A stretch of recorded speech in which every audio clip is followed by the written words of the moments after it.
Well, welcome. We're delighted to have you here today. We are so pleased to welcome Mirjam van Veen from the Free University and Jesse Spohnholz.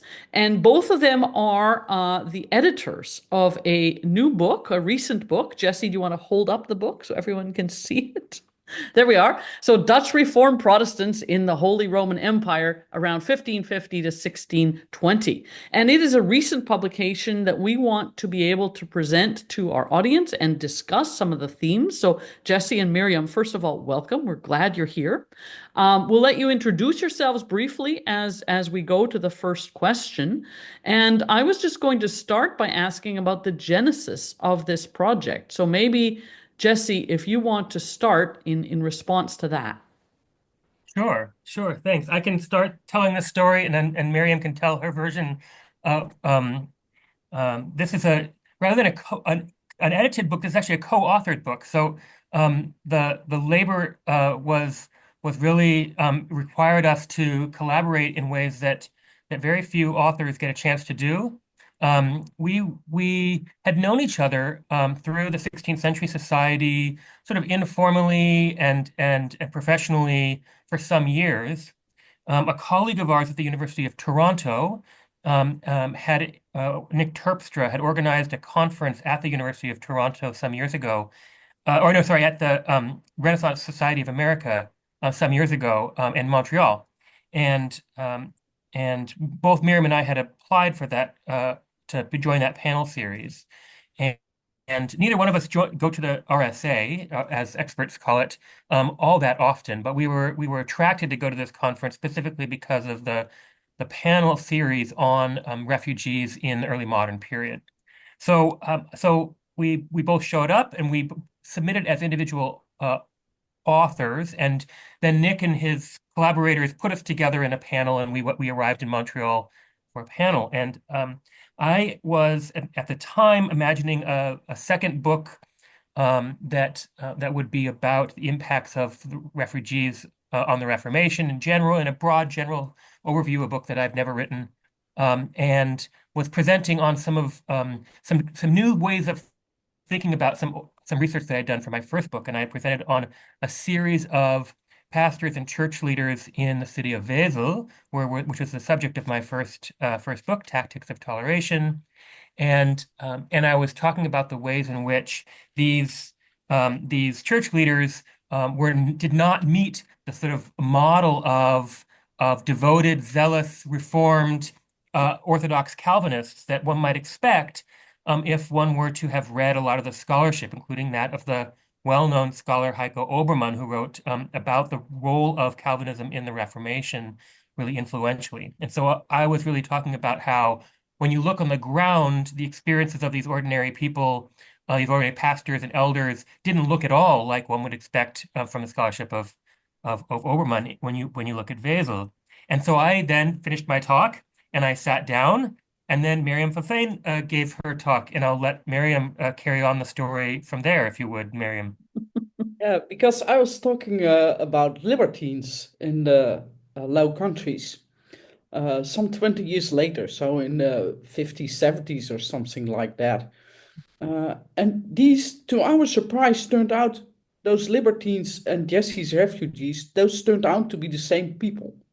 Mhm. So we were really surprised, and people in the audience also asked us that doesn't really fit the theory of Heiko Obermann.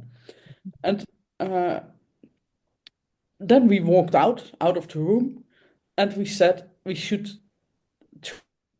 try to cooperate. And Jesse was in the Netherlands that summer. So we met in my garden. Mhm. And within, I think, half an hour, we had a first draft of our project because it fitted so nicely together. Mhm. Uh, Jesse's expertise also on how these people lived in those small villages and in these larger towns along the Rhine, and my expertise on that ongoing clash between Calvinism and libertinism in the Low Countries, and also on the experiences that made people turn the libertine way. Hmm. Hmm. So we had a first draft of our project. We applied at the Dutch Research Council and were turned down. But in the end, we got the money. And that was the start, I think, of yeah, a wonderful project. And for us, also a wonderful journey. I hope Jesse is not contradicting that last sentence. But I thought it was really a wonderful journey in which I learned a lot, not only about the history, but also from Jesse about how to cooperate, how to do such a project together. And it gave me a lot of new insights. So that was wonderful. Yeah, and especially across two continents, right? That adds a layer of complexity. Even with all the tools we have, it's still more complicated. Sam, we'll pass it on to you for the second question.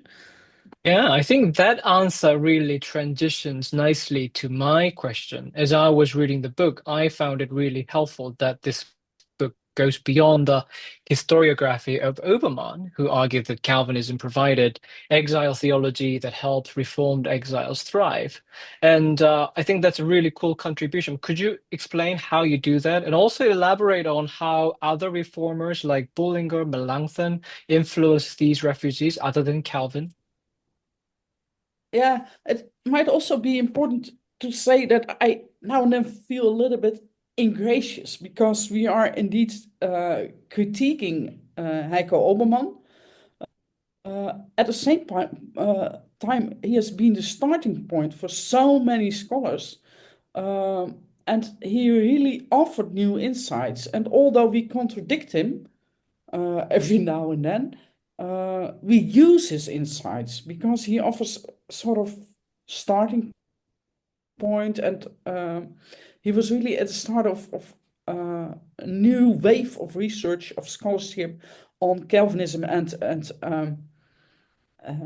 refugees and on fleeing.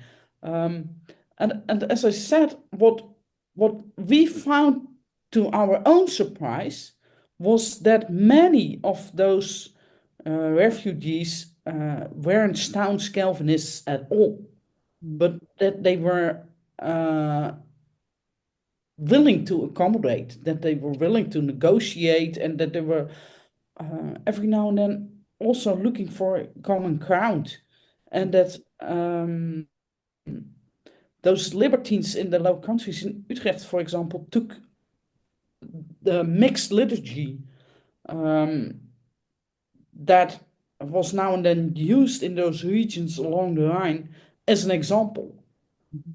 So that was really the start of our journey. And as to your question, how is that with those famous reformers such as Calvin and Łaski, Bullinger, etc.? That is, I think, a very important question. But I also have to admit that I'm a little bit over asked now, because in the case of Calvin, I read his correspondence with refugee communities.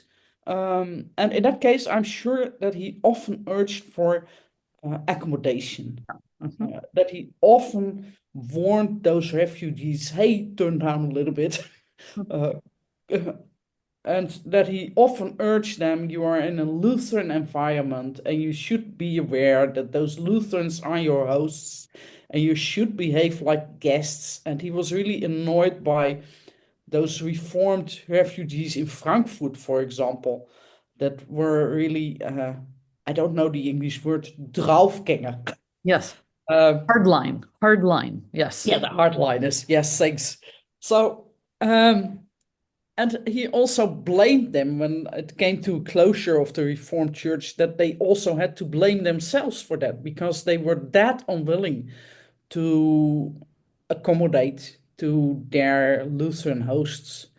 And in the case of Jan Łaski, we know, of course, that he inspired those hardliners. Because to him, there was not a sort of neutral ground. Everything mattered. All ceremonies were either divine or devilish. So there was no, there was really little room to negotiate. And in the case of Bullinger, I have to admit that I have to read far more to give a precise answer to your question. But it is important, I think, to look at correspondences of, for example, Bullinger, to see how they try to support, to offer their support, spiritual counsel also to those refugee communities in where they went. If I could add on to what Mirjam is saying, what we found when we started looking at the ideas being shared and talked about in the refugee communities we studied was really far less focus on the kinds of questions of theology that Obermann had been emphasizing. There almost no discussion of questions like the theology of election or anything like this. Instead, the primary focus seems to have been centered on making sure that Reformed Protestants living in the Holy Roman Empire did not become suspect as Anabaptists, which in some cases meant that they were happy to baptize their children in Catholic churches just to make sure that nobody ever thought they were Anabaptists. So there was a concern about monitoring that line, that boundary, and there was a concern also about monitoring the boundary between Reformed and Catholics to make sure that that members of their communities were not being tempted into what the Reformed would call idolatry. So the concerns seem to have been largely about protecting the community, protecting its existence, preserving it, even if that required, as Mirjam said earlier, quite a remarkable degree of compromise and flexibility in many cases. And in cases when they were able to protect themselves, then monitoring those lines between Anabaptists and Catholics, rather than primarily the questions of doctrines of election or other theological questions, which we really find almost none of in the refugee communities we studied over 2 generations in the empire. So if you had to summarize what you thought of as the key takeaways of the book, Jesse, what would you say in, like, for someone who hasn't had chance yet to dive in, what would be some of the key takeaways you'd want to highlight? Yeah, that's great. I have 2, and my guess is Mirjam will have some additional ways to frame or think about these questions and maybe some additional takeaways. One is that a lot of the scholarship on the Reformation has tended toward linguistic and national boundaries in ways that I think our scholarship sort of asks us to think beyond. And I'm not just thinking about the ways in which these people who were Dutch speakers moved to lands of the German-speaking Holy Roman Empire. That, as it turns out, is way too simplistic an understanding of the kinds of boundaries that people are moving across and through. Some of these Dutch speakers are from native French-speaking areas. Some are from native German-speaking areas. They move to areas that are Dutch-speaking in the Holy Roman Empire. So the language, the boundaries themselves. This is part of what Mirjam and I had to sort of unlearn in the course of doing this research. The national boundaries themselves, linguistic, cultural, political, they were all much blurrier in their experiences than we have treated them, and scholarship have treated them. So in that case, many times the focus on the movement has been on the trauma of living in isolated communities abroad, where they live as a kind of diasporic community, unconnected from their neighbors. And what we found is that's not at all the case. In cases near the border, they often spoke the same language, worshiped together with people who might have been what scholars today would call Lutherans or adherents to the Augsburg Confession. Further afield, the further they went south, that people spoke kinds of High German that was mutually incomprehensible to the Dutch-speaking migrants. But in many cases, those people, the migrants themselves, were multilingual before they ever left. They were merchants, wealthy, powerful merchants who had factors, had business offices in these host communities. So they had long-standing relationships. so that the in either of those cases, they're very different kinds of cases, moving right across the border, people speak the same language, or moving far away where they speak a different language, but you have a business relations. Both of those cases are very different. But one of the things that they share is that neither one of them fit the model of Dutch-speaking people, Dutch-speaking Reformed, going to foreign exile and living as isolated communities. That's just simply not that does not describe the experiences of most of the refugees that we've studied. And in that case, we use the term refugees because for the most part, there were push factors that resulted in this large-scale migration, some of the most dramatic migrations in 16th century Europe. But the word refugees tends to emphasize the push factors where a whole host of other kinds of factors are shaping their lives, including pull factors, different demographics for the communities. And so one of the things that I think is an important takeaway is that when we frame these questions primarily as one isolated group of persecuted minorities and one isolated group of hosts, whether welcoming or not, we misunderstand the diversity of experiences of both migrants and their hosts and the importance of these movements for their life. Thank you. That's extremely illuminating. Mirjam, what would you say in terms of key takeaways for the book? Well, I would very much emphasize the same point as Jesse did, and also maybe to add a little bit, refugees were often better off than people who stayed at home. So Holland was torn by war. A lot of land was flooded, and these refugees often had enough to eat.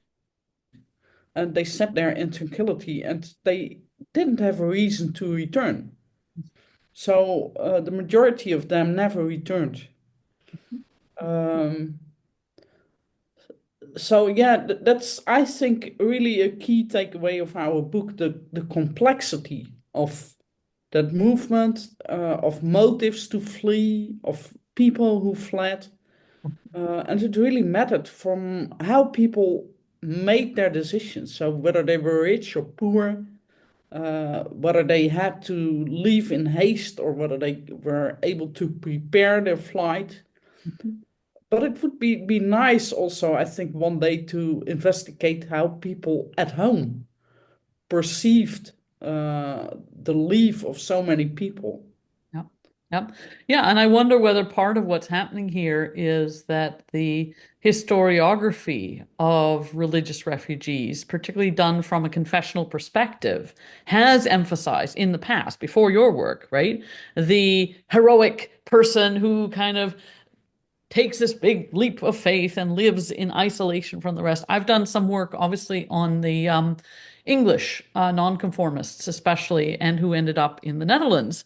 And some of them are very much, the historiography is very much one of a separate community. And then, of course, that's what then gives impetus to, well, we're going to go to the New World, right? We're going to go further away even because we want to be this separatist community. But again, I think the historiography from within the faith community, the later historiography, has shaped that narrative very much. Yeah, one of the interesting things about that, Corinne, is that what we found is that a couple generations on, or a generation and a half on, you start seeing the children and grandchildren of these refugees who are themselves telling that story of their persecuted ancestors who had fought. And so they transform the narrative. In the first couple decades after this migrants, that narrative doesn't exist. And that narrative was largely one that gets promoted by the ancestors of these refugees as a way of telling their families' stories in a heroic way.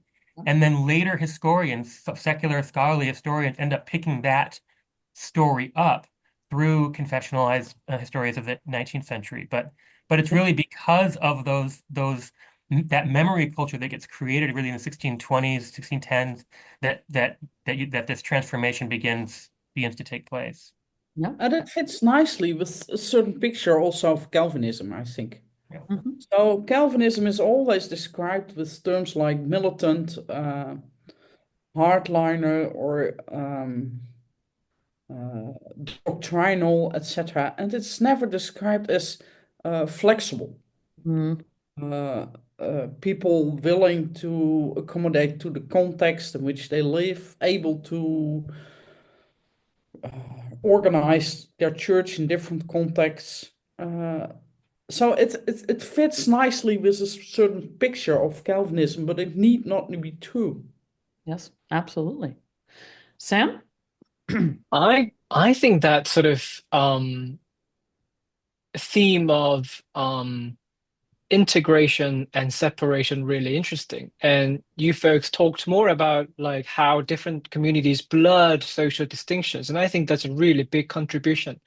But as I was reading your book, somebody mentioned complexity about the whole thing, right? And I really appreciate that. Can you talk a little bit more about, in the book, I think there are some communities that wanted to maintain clear boundaries still.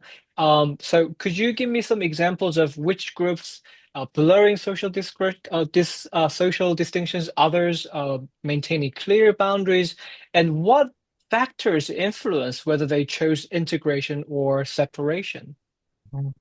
That's a good question, Sam. One thing that I would say is that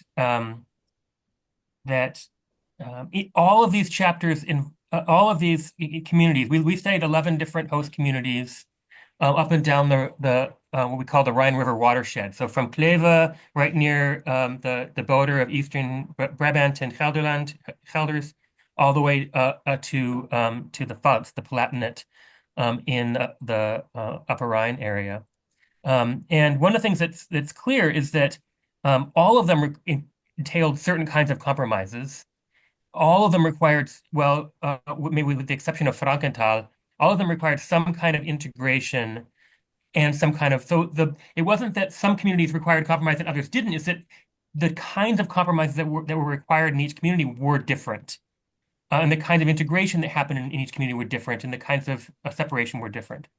But I would say that uh, um, two chapters we write in the middle of the book describe two of the most important factors. One is language, which I already described before, which shapes. So in the communities around Kleve, in the north, right near the Netherlands, linguistic similarities allowed quite a bit of interweaving. So we see that sometimes these communities are described as refugee communities or Netherlandish communities or Dutch exile communities, but in fact they're a mix of people from the Low Countries and people from the Empire together. So they're ecclesiastically, they're not distinct as refugee communities in any sense.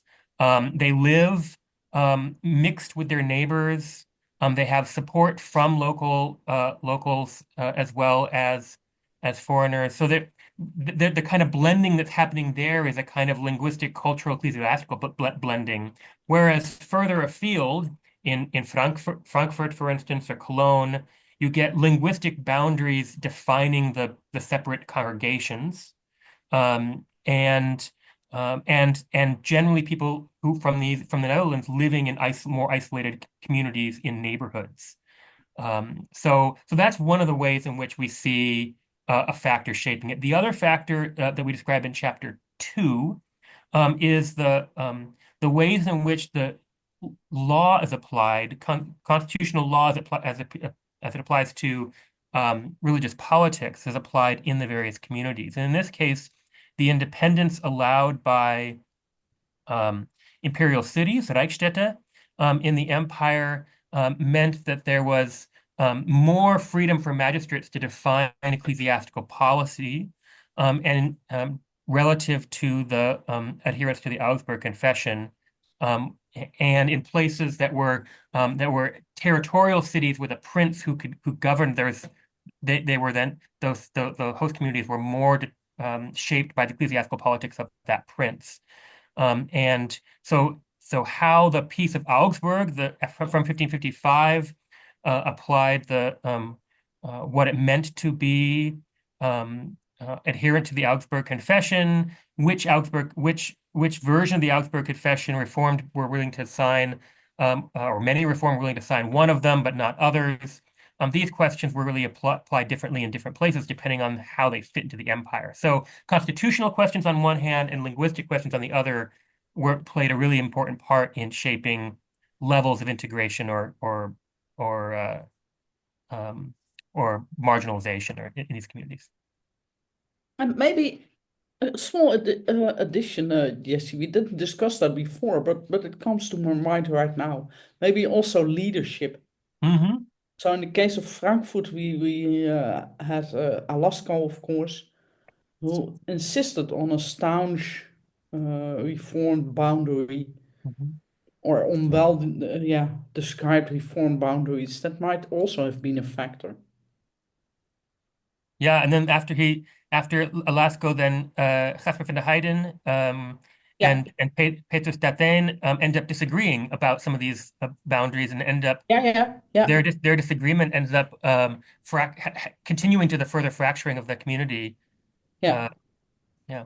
And then you get multiple reference points, right? You have Emden, you have London, you have, all different voices coming into the story, and whose voice is the lead voice. That I think is part of the challenge, isn't it?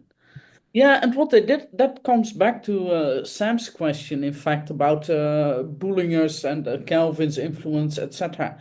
What those communities did was also asking advice from multiple leaders simultaneously. So they asked Bullinger and Calvin simultaneously, and they just picked out what fitted them best. Mm-hmm. So they really made their own decisions, in fact.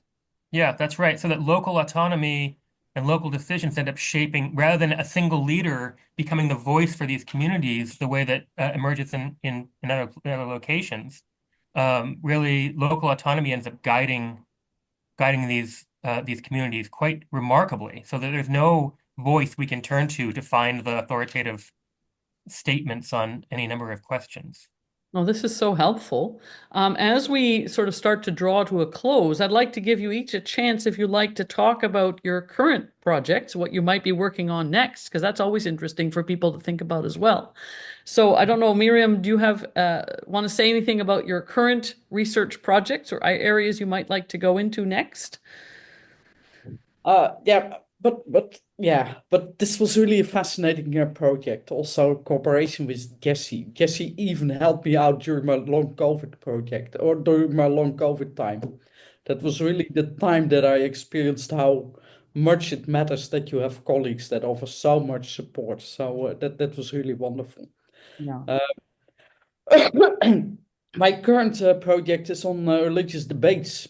What I think that's, but I'm not sure yet, is that during the 16th century, those religious debates really changed in the sense that they attributed a more and more important role to the audience. Mhm. And the audience became sort of a judge. So you had, of course, during those formalized debates, a chairperson uh, decided on right or wrong at the start of the 16th century. But at the end of the 16th century, they expected the audience to decide on right or wrong. Mm. And I am curious how those religious debates paved the way also for a kind of public sphere. And Yeah. that brings me also back, I think, to our project, because we are also both committed scholars. So that was also why this project on religious refugees, on reformed refugees, really mattered to us. We were really interested in how it changed the reformed movement, how it helped to shape reformed identity. But we were also curious to learn more about how people dealt with religious migration, with migration in the past, uh, to have a clearer idea of all the complexities in the world surrounding us today. Um, and the same goes for those religious debates. It becomes, I think, the more and more difficult in our days to have a sensible debate. Mhm. And to use debates and the exchangement of ideas to search together for truth. Yes. Um, and that's why this project really matters to me. So I'm curious about those debates and all those theological details, etc. And I'm really fascinated by how they succeeded in creating a nasty image of each other. Yep. But what really matters to me is how that question, that larger question, how to pursue a useful debate that really helps us, that really helps societies. That advances the discussion. Yeah, Yeah. absolutely. Absolutely. Jesse, how about you? Yeah, thanks. Um, one of the things about working with Miriam so long is that we got to teach each other so much over many years. And I also want to just reflect on that we were trained very differently. Miriam in church history and theology, and me in sort of cultural and social history, methodology of social and cultural history. That meant that none of the the kinds of books we were reading, and the kinds of methods and theories we were informed in were really quite different. And the project, I think, you can see it, you can see that throughout the book, I think, but you can also see it in both of us today, that we each have taught each other so much over the course of many years, and I really value the chance to have been able to do that with Miriam. Miriam just talked a little bit about the ways in which the politics of migration today continues to shape our understanding of our book, and that question that is really at the center of some of my new research as well. We're very cautious about when we use the word refugee, that the word carries with it connotations that we sympathize with the migrants and the plight of the migrants, and we treat them largely as victims. And as a result, we don't always see their agency.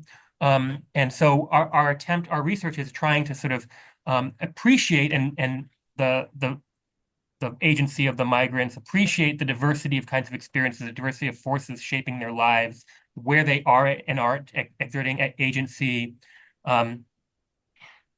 This new project that I'm working on looks at one of the communities in our research, Frankenthal, which was a new community built mostly from scratch, where a former monastic house had been established in the Palatinate, the Pfalz, not far from the Rhine River in the Upper Rhine area of present-day Germany. And that community has been largely understood in scholarship as a Exilantenstadt, that is an exile city, a city that's built to attract refugees as a way of expanding and enhancing the princely authority and supporting the prince's authority to expand their own confessional worldview. That perspective is accurate and interesting. It's also been in our research, for instance, been emphasized as described as a refugee city, a city where people live in sort of isolated communities apart from their neighbors. But I've also been exploring different ways in which we might be able to understand it as a colony, and as a utopian community. And what are the ways in which, when we apply one kind of heuristic, interpretive framework for understanding a community, what are the ways in which we can see different things about life in that community that we couldn't see otherwise? So I'm again exploring the social life, intellectual life, cultural life, religious life of Frankenthal, but trying to envision it from varieties of perspectives, whether from ordinary people, from migrants, from German neighbors, from the prince in Heidelberg, etc.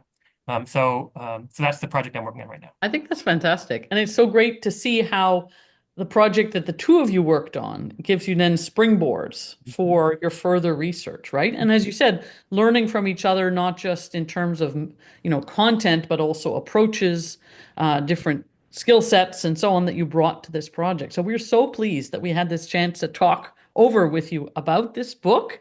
Again, Dutch Reformed Protestants in the Holy Roman Empire, 1550 to 1620, a Reformation of Refugees, with the co-authors, not co-editors, but co-authors, Jesse Spohnholz from Washington State University and Mirjam van Veen from the Vrije Universiteit. We are so pleased. Thank you again. This has been wonderful.